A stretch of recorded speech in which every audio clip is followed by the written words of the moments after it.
If you're using Zoom from a mobile device, then this video is for you, because when you're Zooming from an iPad, everything looks totally different. Let me show you why. Hi, I'm Betsy, and I've been on Zoom every day for years, so you don't have to figure out how to grow business performance using Zoom all on your own. In this video, I'm going to show you exactly how to attend a Zoom call from your iPad step by step, including what looks different, where things are moved, and a few important tips so you feel confident and professional. Okay, let's get started. It all starts here on your iPad with the Zoom Workplace app installed. Notice here that when I show you what apps are running, we've got the Zoom app installed. That's right here. That's the Zoom Workplace app. And if you don't have that app installed, then you want to go to your App Store. Once you get to your App Store, use the search and search for the Zoom Workplace app. You'll see that in the results there. When you tap on that, you want the one that says Zoom Workplace. There are some other ones there, but make sure you get the Zoom Workplace app. If you have it installed already, then where it says open, that might say update. So definitely go ahead and update it. If you don't have it yet at all, it'll say get, and go ahead and tap that and install it on your iPad. And then you're good to go. From time to time, good best practice is to keep your Zoom Workplace app up to date. So definitely visit the App Store, especially before you attend a Zoom, to make sure that it's installed the latest updates. All right, so now to show you how you would join a Zoom meeting, open your Zoom Workplace app, and then this is your starting point. This is your home page inside your Zoom Workplace app. You'll notice the big orange button is for when you want to host your own meeting, and that's going to be in another video. But for this video, we're talking about joining. And so that could be someone has sent you a link in an email that's coming up. If you have the meeting ID, then you're going to tap on the word join. Now, in this case, if someone has sent you the information, maybe they didn't have your email, they would give you the meeting ID, or maybe the meeting is in progress and they just quickly call you up on the phone and they're like, all right, here you go. Here's the meeting ID. Every Zoom meeting has a unique meeting ID, whether it was generated automatically, whether you were sent a link from a registration form that you filled out, or whether the host was using their personal meeting ID. Any one of these scenarios means that the meeting ID must be either manually entered or will be automatically entered by you clicking or tapping on a link that was sent to you. This is what it looks like to enter a meeting ID. Every meeting ID is 11 digits. You can see underneath where the meeting ID is displayed, there is a spot for your name. And my handle name is Hello Tech Support. So I'm going to put that in. If I wanted to put my first name and last name, I could do that in that spot as well. At the bottom of this window are two options. One is to indicate that you don't want to connect with audio, and the other one is so that you can confirm that you want to join the meeting with your webcam off. With these two settings turned on, this doesn't mean that you can't turn them on during the meeting. You can definitely have video and audio during the meeting, but this is a way to join the meeting at that state. So if you want to make sure that you enter the Zoom meeting with those off or on, then you're going to confirm at this time. When you're ready, tap the button that says join. If the host is using a passcode, then you're going to enter that at this time. Now take a note here. Using a passcode is completely up to the host. If you're watching this video right now and you're thinking, I would like to be a host. How do I host my own Zoom meetings? How am I in control? How do I send out the invites and put all this together? Then you definitely want to take a look at our video, which is called The Beginner's Guide to Using Zoom. And you'll find that link in the description below. Once you have typed the passcode, go ahead and tap continue. The next thing you're greeted with is your audio and video settings. Now, if you had opted to turn off your video in that prior screen, your video is not on at this time. And so you're looking at your profile picture. And this would be a time to verify if that's the profile picture that is correct for this meeting. If, however, you wanted to test your video at this time, then you would tap the little video icon shown there. If you wanted to adjust, you would do that at this time. And anything you're doing here is testing the video so that you can see what your webcam shot would look like prior to joining the meeting. If you want to test your audio settings, then just tap the first button you see in the upper right corner there.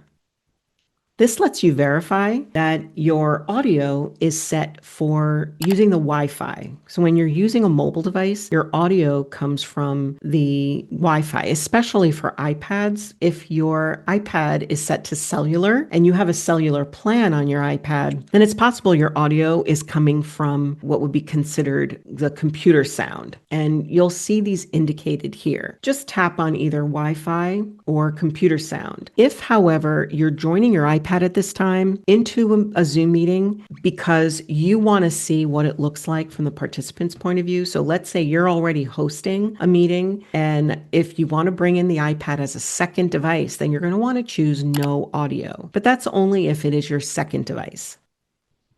If you would like to set up your virtual background at this point, maybe you'd like to blur your background or pick a branded image with your logo, then you're going to choose that second icon you see in the upper right corner. This lets you pick a virtual background. For instance, if you're in a place where you don't have a lot of privacy behind you, then choose the option that says blur. So you can see in this case, your background is blurred a little bit. You are shown as if you have a virtual background, and anything you hold up, just so you know, like here's a pen I'm holding. When you hold that up with the blur background, sometimes people don't see your props. So this might not be the best solution. If you would like to use something other than a background, choose the option you see at the top there that says video filters. A video filter allows you to do an overlay. You can also pick one of the options that's already built into Zoom to have some fun with facial effects or eye coverings. If you want to use one of the built-in avatars, you can do that as well by tapping on Avatar. To get back to joining the meeting, you want to pick that double arrow in the upper left corner. This brings you back to the initial area. You can see right below my video preview here, there is a microphone and there's a webcam. Those two icons control whether your sound is on or off. You can tap them to mute yourself and turn off your video before joining. And then go ahead and tap join. If there is a waiting room for this meeting, then you will be greeted with the waiting room message. It might be logo with text, it might be an image, or like in this case, it might be a video describing either the speaker's background, what to expect from the video, or when they plan on opening the doors. So if for some reason the hosts of the meeting need to communicate with you, they can do that if they have set it up that way. And those notes will appear in a waiting room chat like this. If for some reason the hosts of the meeting that you're joining have a message for you that they want you to answer, reply, or read, or even click on a link while you're in the waiting room, this will be displayed in the waiting room chat. And that is shown in the upper right corner. You can see you have a little notification. And if you go ahead and tap there, it shows you an option to tap on the chat. And when you do that, the chat opens up where you can read their message and also chat with the hosts where you see that below.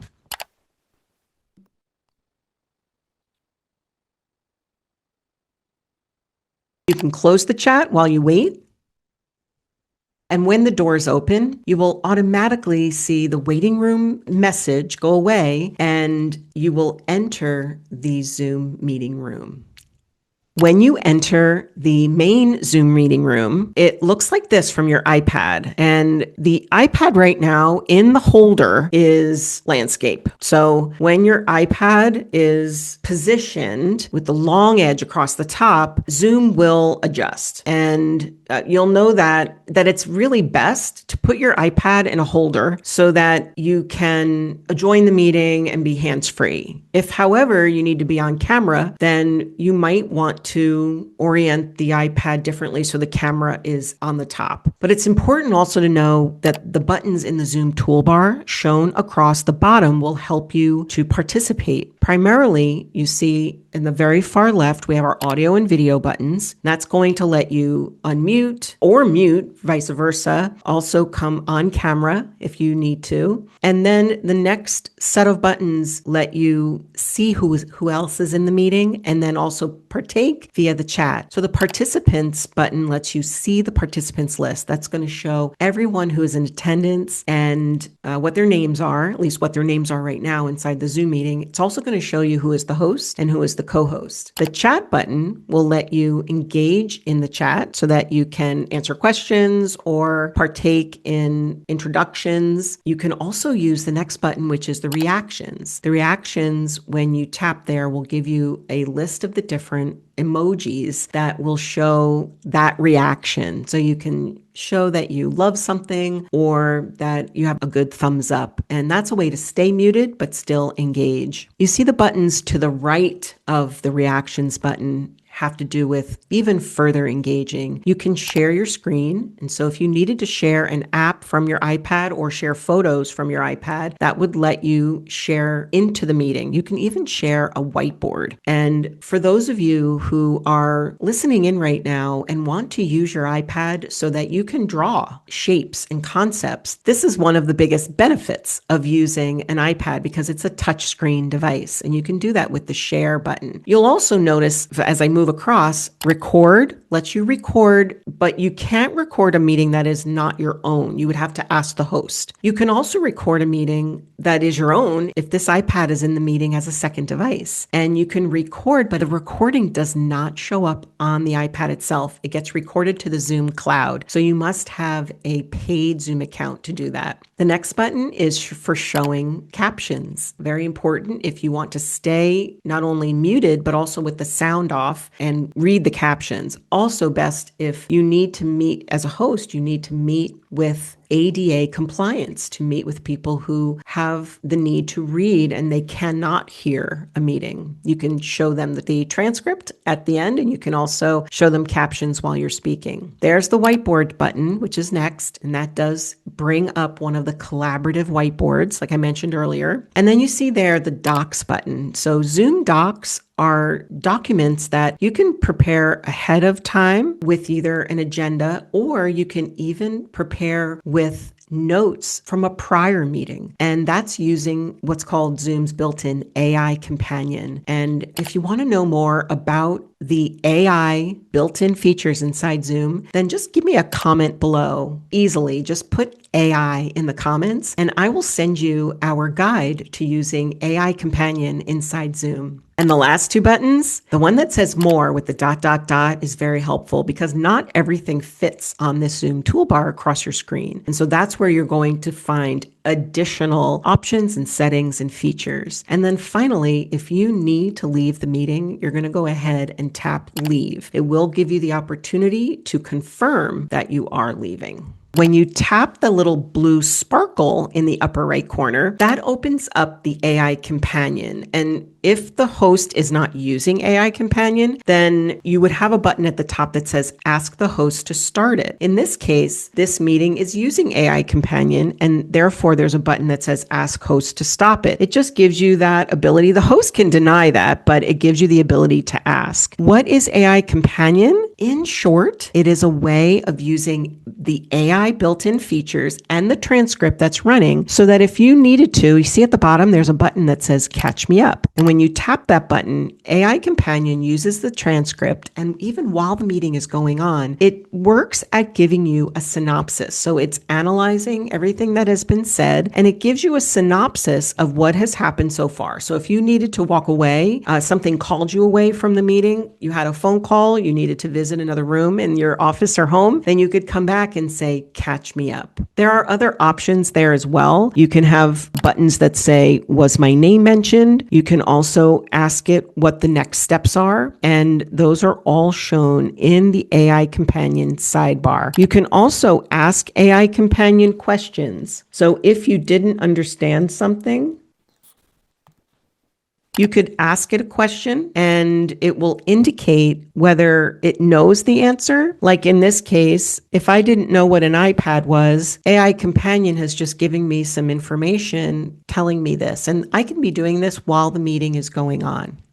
When you are attending a Zoom meeting from your iPad, the main screen is the person who is speaking or hosting or presenting. And then in the bottom right corner, you see a floating box, and it has a plus sign and a minus sign in little blue circles. And when you tap on the plus sign, it expands or adds more of the gallery to your screen, because that little floating box is the gallery of participants who are present.